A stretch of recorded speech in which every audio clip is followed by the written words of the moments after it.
Selamat berjumpa dengan Mojok di Pungta pada hari keempat bulan Januari 2023. Renungan diambil dari Injil Yohanes bab 1 ayat 35 sampai 42 dengan judul Padepokan Argo Kiloso. Prabu Duryudana merasa gundah karena di perbatasan kerajaan Astina berdiri sebuah padepokan baru bernama Argo Kiloso. Di situ ada guru yang baru namanya Begawan Bimo Suci yang sangat bijak dan sakti sehingga banyak murid yang datang untuk berguru kepadanya. Bahkan murid-murid Pandito Durna juga beralih ke Argo Kiloso. Hal inilah yang kemudian membuat Duryudana marah. Durna merasa iri hati dan tersaingi dengan adanya padepokan yang baru itu. Maka raja kemudian memerintahkan Begawan Durna untuk membubarkan padepokan Argo Kiloso dan sekaligus menyuruh Patih Sengkuni untuk menyerang Ngamarta karena ada kabar bahwa Werkudara dan Arjuna pergi dari kerajaan dan tidak tahu di mana rimbanya.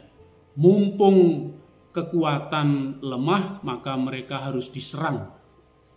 Iri hati dan takut tersaingi membuat Kurawa kalap dan murka.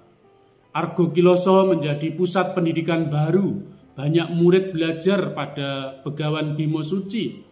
Bahkan Hanoman, si kera putih itu juga menjadi salah satu siswanya. Karena kalah pamor, Durna dan Kurawanya ingin membubarkan padepokan Argo Kiloso. Bapak, Ibu, dan saudara-saudari, dalam Injil, Yohanes itu juga diceritakan sebagai seorang guru. Yohanes sebagai guru tidak merasa tersaingi oleh kehadiran Yesus. Dia justru menunjukkan kepada para muridnya bahwa Sang Guru sejati sudah muncul, yaitu Yesus dari Nazaret. Kepada dua orang muridnya, Yohanes berkata, "Lihatlah anak domba Allah." Dan dua orang murid itu lalu pergi dan mengikuti Yesus. Andreas, salah satu dari mereka, setelah tinggal bersama dengan Yesus, dia pergi kepada Simon saudaranya dan bersaksi, "Kami telah menemukan Mesias." Andreas kemudian membawa Simon kepada Yesus. Dan Yesus kemudian berkata kepada Simon, "Engkau Simon, anak Yohanes, engkau akan dinamakan Kefas." Artinya Petrus, batu karang. Kerendahan hati seorang guru seperti Yohanes sangat nampak. Ia tidak memandang Yesus sebagai saingan atau musuh seperti sikap Kurawa kepada Pandito Bimo Suci di Argo Kiloso yang ingin menghancurkannya. Tetapi Yohanes berani menunjukkan kepada para muridnya guru sejati yang harus diikuti. Tugas Yohanes adalah menghantar para muridnya mengenal sampai kepada kepenuhannya, yaitu berjumpa dengan Sang Guru sejati, yaitu Yesus, anak domba Allah yang menghapus dosa dunia. Yohanes tidak mengklaim diri sebagai yang paling benar, paling hebat, paling pandai, paling berkuasa. Tetapi Yohanes menunjukkan kerendahan hati dan ketulusannya sebagai seorang pewarta yang sejati.